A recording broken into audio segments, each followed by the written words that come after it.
రెండు విషయాలు ఇందాక మర్చిపోయానంటే, ఒకటి మన రామిరియాల్ గారి గురించి. ఆయన పాటలు అంటే చాలా ఇష్టం నాకు. ఫస్ట్ అంజీ చెప్పినప్పుడు వెళ్ళి ఆయనతో ఒక 10-15 డేస్ ఇంటరాక్షన్ తర్వాత సూఫియానా సాంగ్ అనేది చేయడం జరిగింది. నిజంగా వండర్ఫుల్ మ్యూజిక్ డైరెక్టర్. హైదరాబాద్ లో ఇంకొక మనకి ఏంటంటే చాలా హ్యాపీ ఏంటంటే హైదరాబాద్ లో మ్యూజిక్ కల్చర్ కానీ మ్యూజిక్ డైరెక్టర్స్ కానీ బాగా పెరుగుతున్నారు. అది తెలుగు ఇండస్ట్రీకి చాలా చాలా మంచి విషయం అది. అండ్ స్టేజ్ మీద ఇంకొక విషయం చెప్పాలి అరవింద్ గారికి. ఆయన ఆఫీస్ లో ఈ విషయం చెప్తే నన్ను చంపేస్తాడు కాబట్టి నేను స్టేజ్ మీద చెప్తున్నా పబ్లిక్ గాని. అయితే సాక్షిగా ఉంటారు సార్ చంపారు. నా ఆఫీస్ లో తెలియదు కూడా తెలియదు. ఏం లేదు సార్, దీంట్లో ముస్లిం ట్రాక్ ఉంది, మీకు తెలీదు. అది నేను ఎడిటింగ్ రూమ్ లో ఒప్పుకోలేదు. ఒప్పుకోకపోతే డైరెక్టర్ సార్ ఇది నా గురించి ఇంత పని చేశాను కదా, నా గురించి పెట్టండి అని చెప్పి బలవంతంగా పెట్టించాడు. నేనైతే ఆ ట్రాక్ ఒప్పుకోలేదు. బట్ అది రేపొద్దు చూస్తే నాకేం సంబంధం లేదు, అదంతా కూడా డైరెక్టర్ ట్రాక్ అది.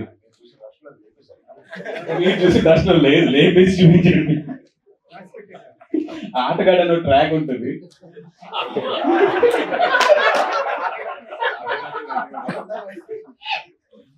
అంటే